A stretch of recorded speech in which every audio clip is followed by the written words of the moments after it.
Hello everyone, I am Deepak Datta, a thermal power plant professional. I welcome you all to the channel Prep Spare, which guides you for better tomorrow.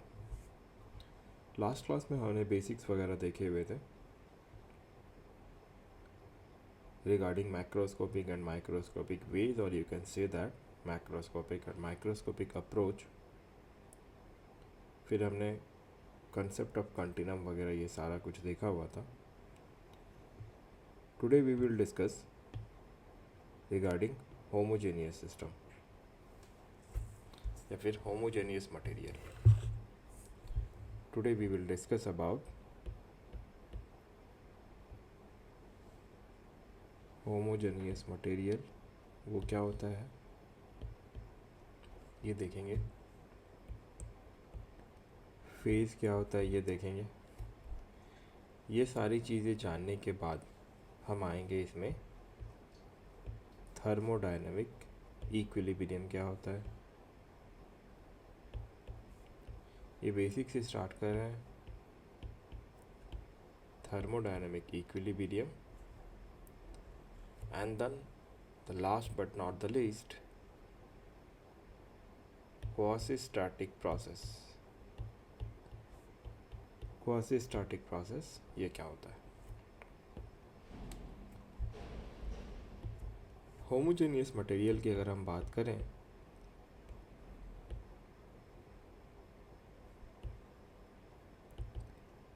Homogeneous material मतलब किसी भी सबसे पहले ये देख लो, तोड़ दो पहले. होमो प्लस इस चीज़ पे फोकस करो.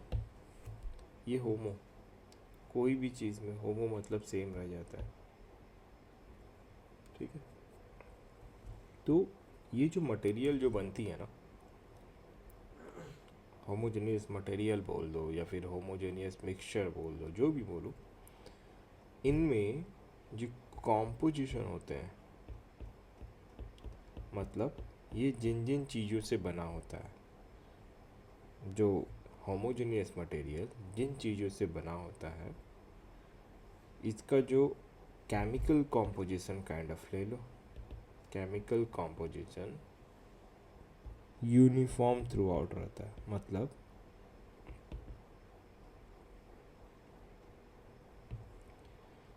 ये मिक्सचर या फिर मटेरियल का कोई सा भी पोर्शन उठा के देख लो. सपोज ये ग्लास में चीनी का पानी ले लो. ये मेरा ग्लास है.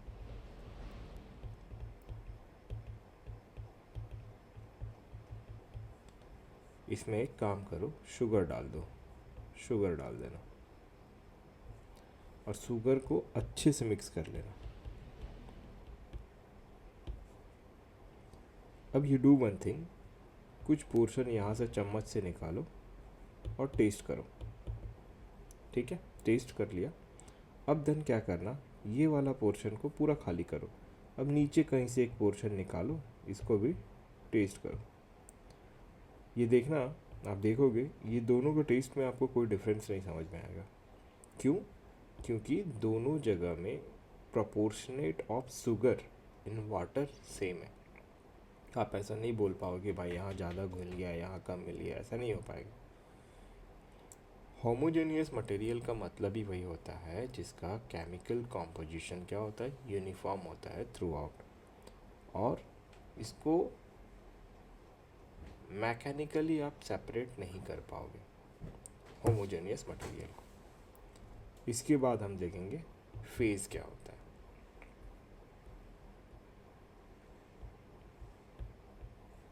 फेज़ को समझने के लिए सबसे पहला चीज़ समझना जो ज़रूरी था वो था होमोजेनिटी. तो हमने देखा कि होमोजेनियस मटेरियल क्या होता है, ये हमने समझ लिया.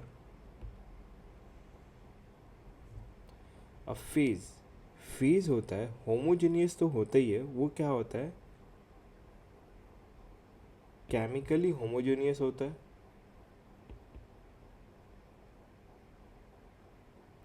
साथ ही साथ इसका फिजिकल स्ट्रक्चर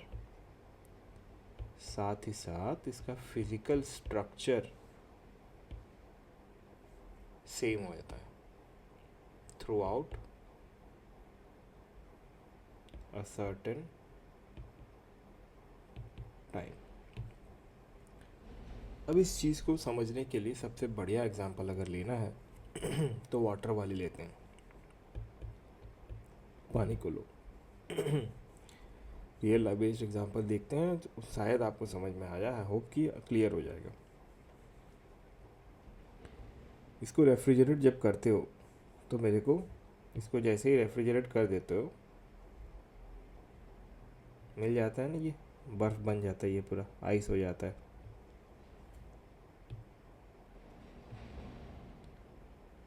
इसको जैसे ही आइस बना लेते हैं, अब ये कुछ पोर्शन आइस बना, कुछ पोर्शन हमारा रख दो आप। एक ग्लास का सपोज आपने पानी लिया, उस पानी का कुछ पोर्शन आइस बनाया, कुछ पोर्शन को आप नॉर्मल ऐसे पानी में कंटेनर में रख दो पानी में, और कुछ पोर्शन लेके आप हीट कर दो। अब आप ये देखना, जो पोर्शन बर्फ़ बना हुआ है, जो आइस बना हुआ है जिसमें ना, इसका स्ट्रक्चर किसी एक सर्टेन टाइम में हम देखेंगे, पर्टिकुलर टाइम, मान लो 9 बजे से 10 बजे के बीच में हम देख रहे हैं। स्ट्रक्चर, फिजिकल स्ट्रक्चर ऐसे ही रहेगा आइस का जैसा आप जिस भी मोल्ड में डाले हो। केमिकल कॉम्पोजिशन H2O वाला वो तो है, ये है, फिर तो होमोजीनियस थ्रू आउट ये हो गया। अब अगर हम इस फेस इसकी बात करें, इसकी फेस, इस फेस की बात करें, तो इसमें क्या है, एक कंटेनर में डाल दिए, सपोज इसी में ले लो, एक कंटेनर में डाल दिए पानी को, तो कंटिन्यू पानी ही रहेगा। फिजिकल स्ट्रक्चर भी उसका सेम वैसा है। अब अगर उसको हीट करके स्टीम में अगर आप इसको कन्वर्ट करते हो, जब आप पावर प्लांट वगैरह में जाओगे या फिर आप घर में भी अब देखोगे, जब स्टीम में आप इसको कन्वर्ट करोगे तो इसकी फेज जो होंगी, इसको भी आप सेपरेट नहीं कर पाओगे। ये भी आपका मिल्की स्मोक ऐसे दिखेगा आपको, पूरा वाइट सा धुंधला टाइप का। फिजिकल अपीयरेंस कुछ चेंज नहीं कर पाओगे। इसीलिए फेज क्या होता है, होमोजीनियस केमिकली थ्रू आउट होता है फेज किसी भी चीज़ का। आइदर आप लिक्विड फेज ले लो, ये वेपर फेज ले लो, या सॉलिड फेज ले लो, ये चीज़ें हमको होमोजेनिटी से ही रिलेट कर पाएंगे। होमोजेनियस क्या होता है ये समझ में आ गया, फेज क्या होता है ये समझ में आ गया। कोई भी चीज़, सिंपल सा फंडा है, कोई भी चीज़ हमेशा 3 फेज में रहेगी ही रहेगी, सॉलिड, लिक्विड एंड गैस। ये 3 फेज, ये 3 ही फेज हमारा होगा। अब आप बना सकते हो फेज को लिक्विड प्लस गैस के, बट ये फेज नहीं होगा, ये तब हमारा क्या कहलाएगा, मिक्सचर। बबल डाल दोगे आप किसी, कोई सा भी एक हाई विस्कोसिटी वाले लिक्विड में आप गैस को पंप कर दोगे, तो that will not be phase, that will never be a phase, वो काइंड ऑफ मिक्सचर कहलाएगा। ओके, हमने होमोजेनियस मटेरियल क्या होता है देख लिया, फेज क्या होता है समझ लिया किसी भी चीज़ का। अब आते हैं हम इम्पॉर्टेंट चीज़ जो कि थर्मोडायनेमिक्स के लिए बहुत ज़्यादा ज़रूरी है, वो है आपका थर्मोडायनेमिक इक्विलिब्रियम क्या होता है। ये चीज़ें करने के बाद में इसके रिगार्डिंग कुछ ऑब्जेक्टिव क्वेश्चन जो कि प्रीवियस रेलवे एग्ज़ाम में, SSC JEE में, AE वगैरह एग्ज़ाम में जो आए हैं उसको चेक कर लेंगे, उसको देख लेंगे। थर्मोडायनेमिक इक्विलिब्रियम क्या होता है, जब भी हमारा कोई बॉडी 3 इक्विलिब्रियम को हमारा अटेन करता है। 3 इक्विलिब्रियम कौन कौन सा है, पहला है मैकेनिकल इक्विलिब्रियम,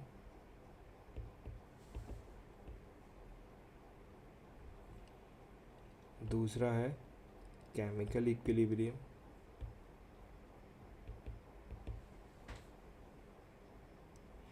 और तीसरा है थर्मल इक्विलिब्रियम।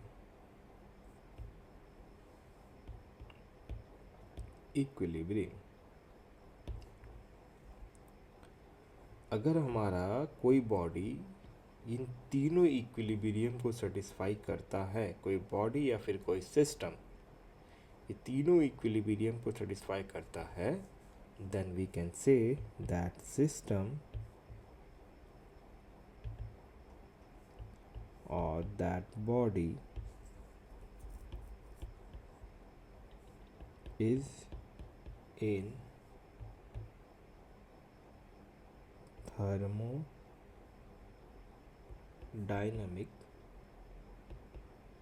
equilibrium। अब हमको ये समझना है कि ये जो तीन इक्विलिब्रियम सेटिस्फाई करता है इंडिविजुअली, इन तीनों का मतलब क्या होता है।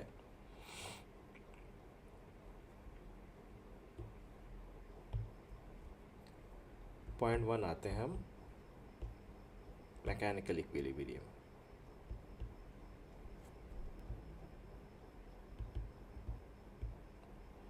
मैकेनिकल इक्विलिब्रियम मतलब मान लो मेरा कोई एक बॉडी है, इस पे तुम फोर्स लगा रहे हो और ये बॉडी आगे मूव करके इस पोजीशन में मेरी आ गई।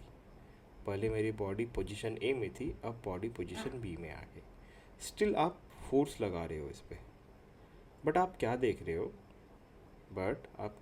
हो, आगे में एक उभरा हुआ ऐसा बना हुआ है जो कि इस बॉडी को इस डायरेक्शन में पुश कर रहा है।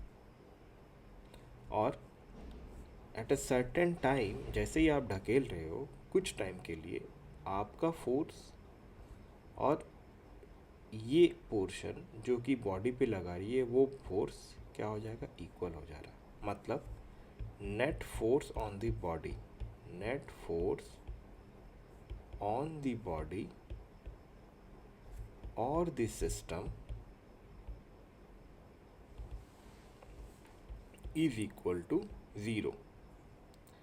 अगर किसी बॉडी पे मेरा नेट फोर्स इक्वल टू 0 रहता है तो हम कह सकते हैं कि वो बॉडी मैकेनिकल इक्विलिब्रियम में है।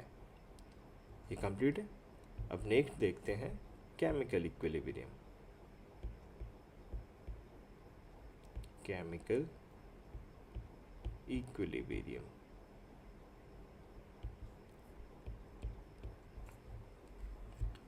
केमिकल इक्विलिब्रियम में सपोज मान लेते हैं कोई मेरा एक सिस्टम है,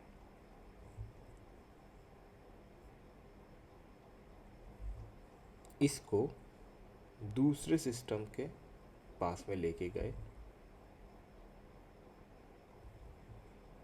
इस सिस्टम को इस सिस्टम से कांटेक्ट कराए हम।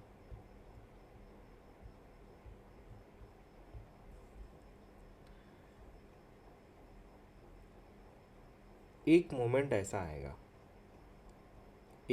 ऐसा आता है कि इन दोनों को आपस में मिलाने पर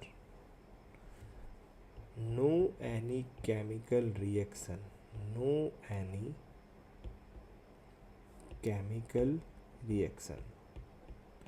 कोई भी केमिकल रिएक्शन हमको देखने को नहीं मिलता है। तब हम बोलेंगे कि हमारा सिस्टम जो है वो केमिकल इक्विलिब्रियम में। मतलब अगर आप सिस्टम को रख रहे हो ना तो उसमें कोई केमिकल रिएक्शन हो रहा है, वो जैसे आपने रखा है वो आप वैसे ही रखा हुआ है। तो अगर कुछ उसमें केमिकल रिएक्शन नहीं हो रहा है विद इन द सिस्टम, और जब आप उसको किसी दूसरे सिस्टम के कांटेक्ट में लेके आ रहे हो तब हम बोल सकते हैं कि हमारा जो सिस्टम है that is in chemical equilibrium और दैट इज़ केमिकली इक्विलिब्रियम। अब जो कि बहुत ज़रूरी चीज़ है, अब है हमारा थर्मल इक्विलिब्रियम। अब थर्मल इक्विलिब्रियम क्या होता है? सपोज ये मेरा एक बॉडी है जिसकी टेम्परेचर 100 डिग्री सेल्सियस है। इस बॉडी को मैं दूसरे बॉडी के कांटेक्ट में लेके आता हूँ जिसकी टेम्परेचर 50 डिग्री सेल्सियस है। ठीक है, अब बोलेंगे भैया मेरे पास आ जाओ, हमें आपसे मिलना है। ये वाले भैया बोल रहे हैं, बोलते हैं हम बहुत गर्म हैं, कोई बात नहीं, हम आपस में समझौता कर लेंगे। तब गए ये बड़को भैया इनसे मिलने। तो ये जब मिले ना ये कहते हैं कि आपके सारे दुख हमारे और हमारे सारे दुख आपके। तो ये जो 100 डिग्री था ये बढ़ के हो सकता है, ये घट के 100 डिग्री वाला सेल्सियस ये घट के 70 डिग्री आया। और ये भाई साहब बोले कि जब आपस में हम साझेदारी कर ही रहे हैं ये भी 70 डिग्री हो गया। अब ये दोनों ऐसे टेम्परेचर में आए कि इसके बाद इन दोनों के बीच में टेम्परेचर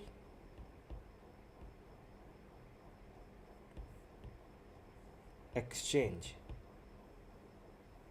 या फिर इसको कर सकते हो एनर्जी एक्सचेंज, हीट एनर्जी या फिर energy exchange is equal to zero, फिर temperature exchange is equal to zero. कहते हैं बड़े भैया आप आइए हम गले मिलते हैं, एक दूसरे की दुख और सुख हम आपस में बांट लेंगे। इन दोनों ने आपस में बांट लिया। भैया जी का टेम्परेचर आ गया 70 डिग्री और इनका टेम्परेचर भी आ गया 70 डिग्री।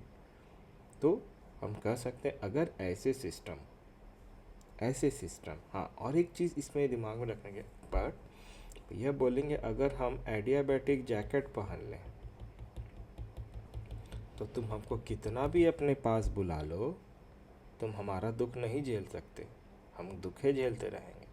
मतलब अगर adiabatic jacket, kind of jacket जिससे हीट का ट्रांसफ़र बाहर नहीं होगा, बट इसमें क्या है, डाइथर्मिक है। रिमेंबर दिस, डाइथर्मिक मतलब हीट इजीली एक बॉडी से दूसरे बॉडी में फ्लो हो जाएगी। This is what we call diathermic.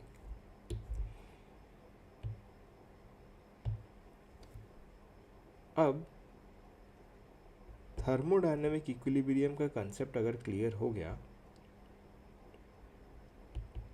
Thermodynamic equilibrium, अब एक टर्म्स आती है हमारी क्वासी स्टैटिक प्रोसेस। ये भैया बोलते हैं कि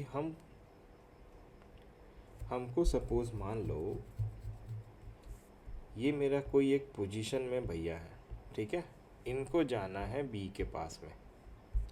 तो ये कहते हैं कि अगर हम यहाँ से यहाँ तक में गए, चाहे हम कितने देर में जाएंगे, हम ठहरते हुए जाएंगे। मतलब ये यहाँ से सपोज इधर गए, यहाँ थोड़ी देर रुक गए, फिर इधर गए थोड़ी देर रुक गए, इधर गए थोड़ी देर रुक गए, इधर गए थोड़ी देर रुक गए, ऐसे रुकते रुकते मतलब इन्होंने जो भी पाथ इन्होंने फॉलो किया ना, ये जो पाथ इन्होंने फॉलो किया, ये वाली पाथ, ये जो पाथ इन्होंने फॉलो किया है, इस पॉइंट पे ये हमारे भैया जी जो रुके हुए हैं कहीं भी, इस पाथ को फॉलो करके ये बता रहे हैं कि हम जिस भी पाथ से जाएंगे, ये प्रोसेस जिस भी पाथ से जाएंगे वहाँ हर एक पॉइंट हमारा थर्मोडायनामिक इक्विलिब्रियम होना चाहिए। थर्मोडायनेमिक इक्विलिब्रियम अगर हमारा हो जाएगा तो हमारा मैकेनिकल इक्विलिब्रियम, थर्मल इक्विलिब्रियम और क्या होगा, केमिकल इक्विलिब्रियम। अगर हर पॉइंट, ये पॉइंट, ये पॉइंट, ये पॉइंट, ये पॉइंट, अगर हर एक पॉइंट हमारा थर्मल इक्विलिब्रियम जाते हुए भी रहा तो भैया बोलेंगे कि हम वापस जब आएंगे तब भी तुम हमको ऐसे ही दिखोगे। क्यों? क्योंकि जब हम गए थे यहाँ से ना तो हम पे किसी का जोर लगा, न किसी ने हमको पत्थर मारा, न कुछ किया। हम जैसे चमकते हुए गए थे हम वापस वैसे चमकते हुए आएंगे। मतलब इसमें कोई ना तो मैकेनिकल, एक्स्ट्रा मैकेनिकल फोर्स लगा जो इसको डाइवर्ट करेगा, ना ही इसमें थर्मल कुछ, अगर थर्मल इक्विलिब्रियम में भी आया, ये इधर से उधर गया, मान लीजिए वो थर्मल इक्विलिब्रियम, फिर केमिकली भी कुछ इसमें दिक्कत नहीं हुआ। तो ऐसे केस में क्या होता है, जब हमारा कोई भी थर्मोडायनेमिक सिस्टम एक स्टेट से दूसरे स्टेट में जाता है in such a way that the locus points are thermodynamic equilibrium, मतलब एक एक पॉइंट, वो जो पाथ फॉलो किया उसका एक एक लो के साथ थर्मोडायनेमिक इक्विलिब्रियम होता है, तो ऐसे प्रोसेस को क्वासी स्टैटिक प्रोसेस बोलते हैं। और ये प्रोसेस ना बहुत स्लो होता है, वेरी स्लो प्रोसेस है। ये मत समझना कि यहाँ गए भैया 40 के स्पीड में तुरंत आ जाएंगे घर, ऐसा नहीं होता है, बहुत लंबा टाइम लगता है। दिस इज आइडियल केस, ठीक है।